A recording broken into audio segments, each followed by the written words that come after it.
O Senhor é meu pastor, nada me faltará. Caminhar me faz em verdes pastos, guia-me mansamente a águas tranquilas. Refrigera minha alma, guia-me pelas veredas da justiça por amor de seu nome.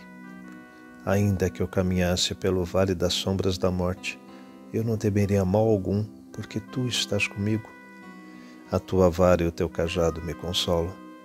Preparas uma mesa perante mim, na presença dos meus inimigos. Unges a minha cabeça com óleo, o meu cálice transborda. Certamente que a bondade e a misericórdia me seguirão todos os dias da minha vida, e habitarei na casa do Senhor por longos dias. O Senhor é meu pastor, nada me faltará.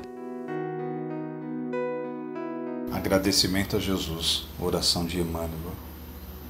Senhor Jesus, nós te agradecemos pela coragem de facear as dificuldades criadas por nós mesmos, pelas provas que nos aperfeiçoam o raciocínio e nos abrandam o coração, pela fé na imortalidade, pelo privilégio de servir, pelo dom de saber que somos responsáveis pelas nossas próprias ações, pelos recursos nutrientes e curativos que trazem em nós próprios, pelo conforto de reconhecer que a nossa felicidade tem o tamanho da felicidade que fizermos para os outros, pelo discernimento que nos permite diferenciar aquilo que nos é útil daquilo que não nos serve, pelo amparo da afeição no qual as nossas vidas se alimentam em permuta constante, pela bênção da oração que nos faculta apoio interior para a necessária solução dos nossos problemas,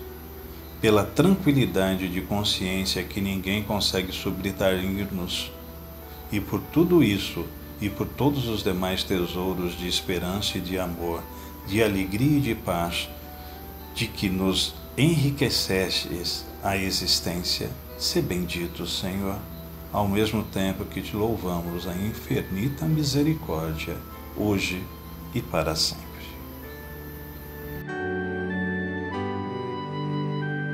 Pai nosso que estais nos céus, santificado seja o vosso nome. Venha a nós o vosso reino, seja feita a vossa vontade, assim na terra como no céu. O pão nosso de cada dia nos dai hoje. Perdoa-nos as nossas ofensas, assim como nós perdoamos a quem nos tem ofendido. E não nos deixeis cair em tentação, mas livrai-nos do mal. Amém. Ave Maria, cheia de graça, o Senhor é convosco. Bendita sois vós entre as mulheres, bendito é o fruto do vosso ventre, Jesus. Santa Maria, Mãe de Jesus, rogai por nós, os pecadores, agora e na hora de nossa morte. Amém.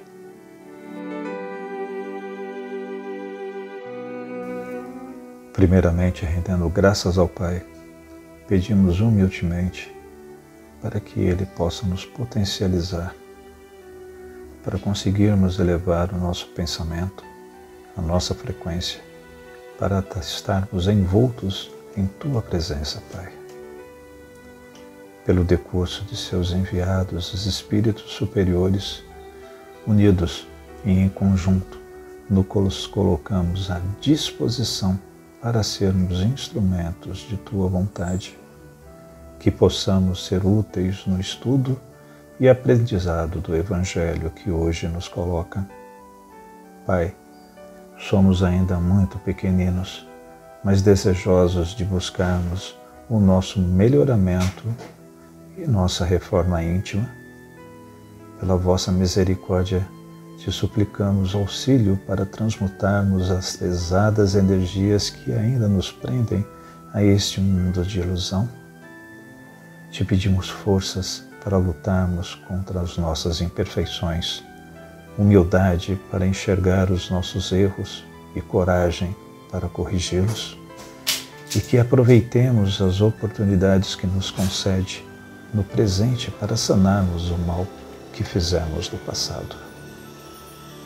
Pela vossa bênção, de nos ter possibilitado o exercício diário do Teu reino em nós, somos desejosos de nos unificar a Ti, pois já nos ensinastes que tudo está em nós e em tudo se manifesta.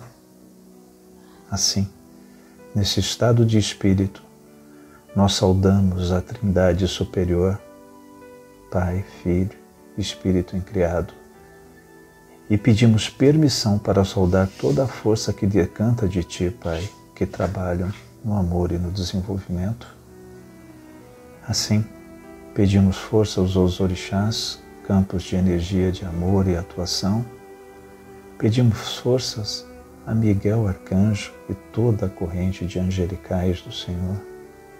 Pedimos forças à corrente franciscana, essa corrente que nos ampara, nos auxilia, a Xangô, que nos fortalece e sustenta, e ao Caboclo Tupinambá, nosso guia-mestre, que tanto nos orienta. Pedimos ainda pela paz no mundo, paz entre povos e nações, governantes e governados, mas principalmente pela paz em nós, em nossos corações, e que possamos disseminá-la e promovê-la onde quer que nós estejamos. Pedimos pelos idosos que possam assisti-los, que possamos assisti-los, entendendo as suas necessidades e sua realidade, devolvendo um pouco do amor que com certeza tiveram para conosco. Pedimos pelas crianças para que possam viver em paz, que possam amar e serem amadas. Pedimos pelas crianças da creche Santa Clara, pelas pessoas que ajudam a creche Santa Clara e os projetos sociais de nossa querida CFA. Pedimos por todos os irmãos necessitados que se encontram em hospitais, manicômios, prisões, meio a guerras, conflito étnico ou qualquer outra situação de vulnerabilidade. Pedimos por todos os espíritos encarnados e desencarnados cujos nomes nos vêm à cabeça nesse momento, rogando a Deus por cada um deles. Por fim, rendemos glória ao Espírito Incriado, ao Pai, ao Filho, assim como é desde o princípio e sempre será. Amém.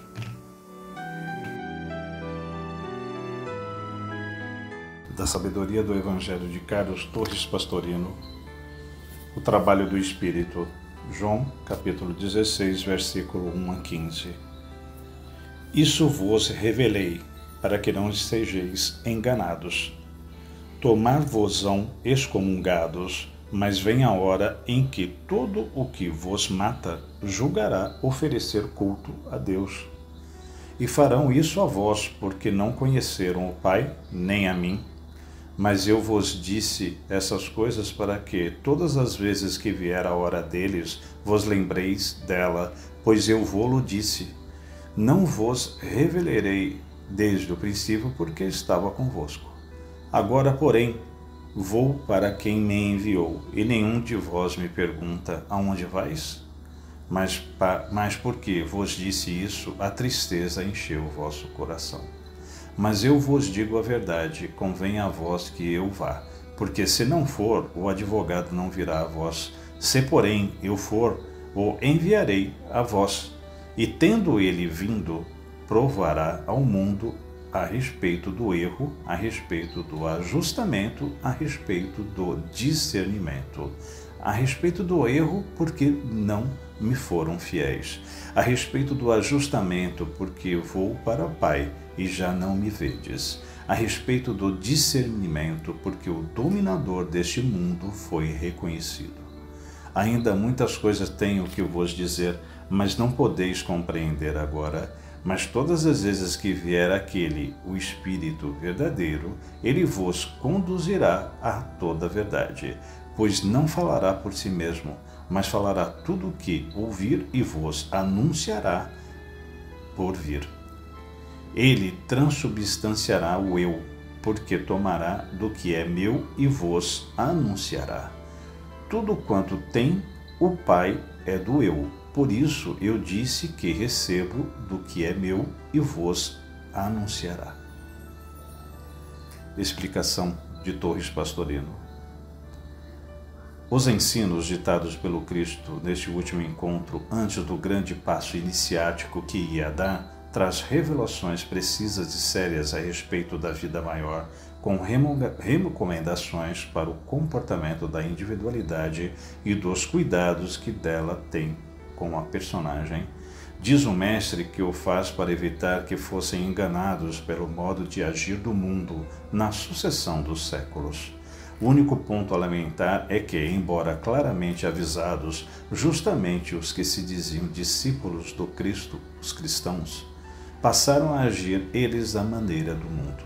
E a advertência de que os cristãos seriam excomungados foi posta em prática pelos que assumiram as rédeas do poder eclesiástico, que começaram, eles, a excomungar os verdadeiros discípulos do Mestre. E a advertência de que todo o que vos mata julgará oferecer culto a Deus, cumpre-se à risca. Seu início está no ato dos apóstolos, quando o Sinédrio em Jerusalém começa a perseguição religiosa, e continuou depois com os romanos e ainda prosseguiu durante mais de 1000 anos por obra da Igreja de Roma. O aviso é dado para que, em todas as ocasiões em que se levantarem as perseguições, nos recordemos desta advertência que também já fora dado no Sermão do Monte. Felizes os que forem perseguidos por causa da perfeição, porque deles é o reino dos céus. Felizes sois quando vos injuriarem, vos perseguirem e, mentindo, disserem todo o mal contra vós por minha causa. Alegrai-vos e exultai, porque o grande vosso prêmio nos céus. Pois assim perseguiram os profetas que existiram antes de vós. A partida corporalmente visível do Mestre entristece-os, pois não conseguem fazer substituir em seu coração o Cristo vivo, em lugar da matéria humana de Jesus, mas é do interesse deles a partida.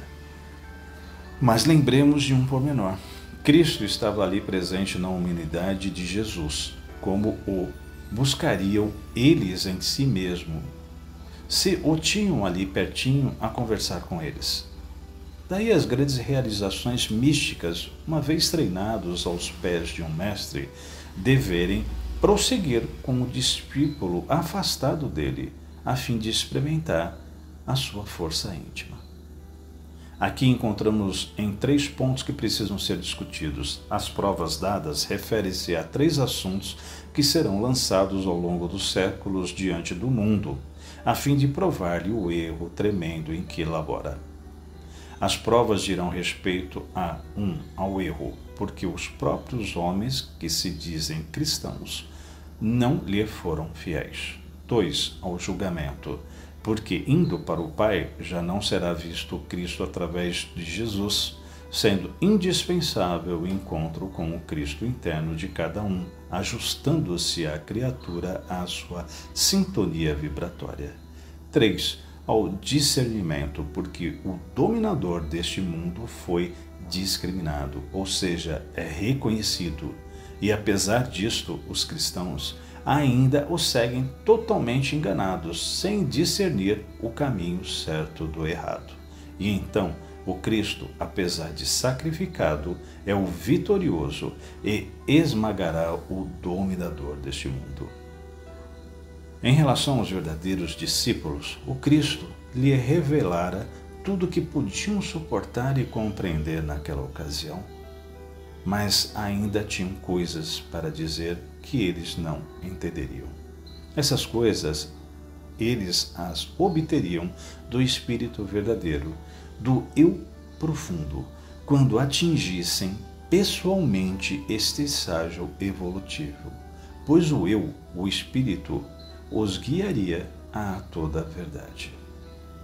A afirmativa é uma promessa de que toda a verdade lhes será revelada pelo Eu profundo, o Espírito verdadeiro, que lembrará tudo o que foi dito e ampliará essas verdades com conhecimentos mais profundos.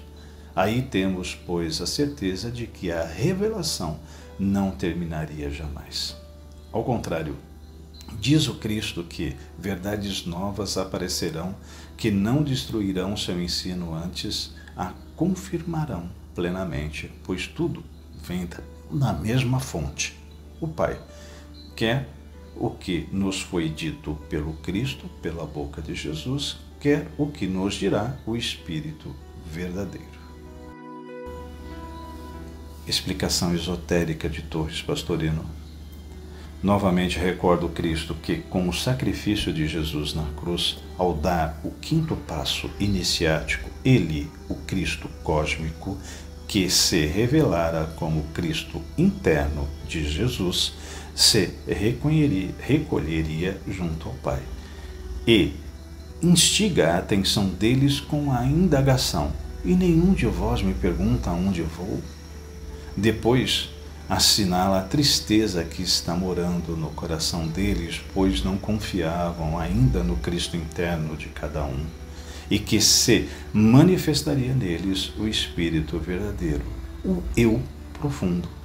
De fato, só teriam consciência plena dessa presença sublime quando se retirasse da cena o intermediário visível e externo. Portanto, é necessário, e a eles convém, que assim ocorra, pois se assim não acontecesse, nenhum deles conseguiria elevação pessoal, já que todos se encostariam em Jesus e dele esperariam tudo. Era preciso que Jesus saísse da presença física dele, como a ave que, ao ver os filhotes aptos a voar, se afasta do ninho, a fim de que, aguilhoados pela fome, eles levantem voo sozinhos na busca de alimento. Saindo Jesus, cada um deles sentiria o aguilhão da fome espiritual, e então poderiam perceber em si mesmo a presença do verdadeiro Espírito, o advogado, que aprenderiam a chamar em seu socorro. E quando tivessem alcançado esse ápice em sua evolução humana, muita coisa seria compreendida, muita coisa que então não podia ainda ser dita por falta de capacidade perceptora da parte deles e de experiência pessoal vivida. 3 coisas principais cita o Cristo que acontecerão àqueles que tiverem obtido essa unificação crística. Analisemos as provas que serão dadas. Primeira, provará ao mundo a respeito do erro porque não foram fiéis ao Cristo. Esta revelação estarrecedora, que começaria a cumprir-se 3 séculos depois da ausência física de Jesus, é um dos pontos importantes e de maior eficiência se for compreendido, pois mostra ao cristão o caminho pelo qual pode libertar-se da escravidão a outros homens. Tereis a gnose da verdade, e a verdade vos libertará, conforme João capítulo 8, deixando que o verdadeiro cristão experimente a gloriosa liberdade dos filhos de Deus, pois onde está o Espírito Divino, aí está a liberdade. Qualquer jugo de qualquer organização humana, eclesiástica, religiosa ou de qualquer natureza cerceia a liberdade do cristão. Cada um tem que caminhar por si, livre, independente, absoluto, dentro da relatividade do seu plano evolutivo. Ao encontrarmos, pois, o Cristo cósmico através do nosso Eu profundo, ou Espírito verdadeiro, descobrimos o erro em que elaboramos durante séculos ou milênios, em que vivemos mergulhados nas trevas da escravidão. Vemos em luz mediana que os que mais alto falam do Cristo, apregoando-se cristãos e representantes do Cristo, não lhe foram nem são fiéis, pois palmilham uma estrada falsa que leva para longe da meta, pois carreia todos para fora de si mesmo, em atos externos. Segundo, provará ao mundo a respeito do ajustamento, pois vou para o Pai e já não me vedes. Assim, o ajustamento ao Cristo interno, pois a Ele devemos ajustar-nos como a mão na luva, como uma dentadura no palato, como um parafuso à porca, como um êmbolo à seringa. Esse ajustamento nosso ao Cristo interno é essencial, indispensável, insubstituível, porque afastando-se Jesus fisicamente e indo para o Pai, o Cristo nele manifestado, só com esse ajustamento perfeito pode-se manter-nos na faixa vibratória certa que nos revela a verdade. Terceiro, provará ao mundo a respeito do discernimento, porque o dominador deste mundo foi reconhecido. Ora, uma vez reconhecido o ditador do mundo e discriminado o caminho certo do errado, não há desculpa para lamentável engano que ainda predomina entre os cristãos. Sabem que o reino do antagonista é o mundo com suas vaidades e exterioridades. Sabem que o corpo físico, ou melhor, a personagem intelectiva é o adversário mais ferrenho e rebelde do espírito, e não obstante, deixam-se ludibriar pelos engodos do espírito mentiroso e não seguem o espírito verdadeiro que está no imo de cada um de nós, mas que é o nosso verdadeiro eu. Quando, pois, unificados com o eu profundo, tivermos a certeza plena da realidade do todo, teremos a prova irrecusável de que só poderemos evoluir quando renunciarmos até o âmago às influências e encantos de um dominador deste mundo, que por nós já terá sido perfeitamente reconhecido. Negaremos então a personalidade transitória, tomaremos nossa cruz e por ela elevaremos nossa consciência, atuar até a individualidade eterna, aniquilando o nosso eu pequeno e deixando que o nosso verdadeiro eu assuma o controle de tudo, sobre a orientação do Cristo interno. E então, mas só então, poderemos dizer que não é o nosso eu pequeno que vive, mas é o Cristo que vive em nós. E o Cristo operará em todos aqueles que a Ele se unificarem uma transformação radical, uma troca de substância, ou seja, a transubstanciação. E o eu profundo será unificado ao Cristo interno. E o eu será transubstanciado na divindade e nos dirá o que tiver obtido diretamente do Cristo cósmico e do Pai, ou do Verbo, que é o som que dá a tônica para a existência dos universos no todo e em suas partes infinitesimais. Tudo que vem do Pai pertence também ao eu. Esta revelação é uma das mais profundas e elevadas que nos foi até agora dado a conhecer, mas pode-se compreender-se bem. Sendo o Pai aquele som que nos deu origem e ainda constitui a vibração que sustenta a nossa vida, e sendo nós também uma vibração em processo de elevação lenta, mas irresistível de subida de frequência, nós somos o Pai, porque somos sua essência individualizada e exteriorizada em nossa existência. E nada temos que não seja o Pai em nós. E nada possui o Pai em si que não transmita a nós. E tudo isso através do Cristo cósmico, o Filho unigênito, que constitui nossa essência profunda, já que o Cristo é precisamente o resultado vivo da vibração da vida. Então tudo o que o eu profundo trouxer à nossa mente é recebido da tônica do Pai, através da vibração cristônica. Que podemos ambicionar mais na vida do que atingir este ápice divino. Graças a Deus. Senhor, fazei-me instrumento de vossa paz. Onde houver ódio, que eu leve o amor. Onde houver ofensa, que eu leve o perdão. Onde houver discórdia, que eu leve a união. Onde houver dúvida, que eu leve a fé. Onde houver erro, que eu leve a verdade. Onde houver desespero, que eu leve a esperança. Onde houver tristeza, que eu leve a alegria, onde houver trevas, que eu leve a luz. Ó Mestre, fazei com que eu procure mais consolar que ser consolado, compreender que ser compreendido, amar que ser amado, pois é dando que se recebe, é perdoando que se é perdoado, e é morrendo que se vive para a vida eterna. Graças a Deus.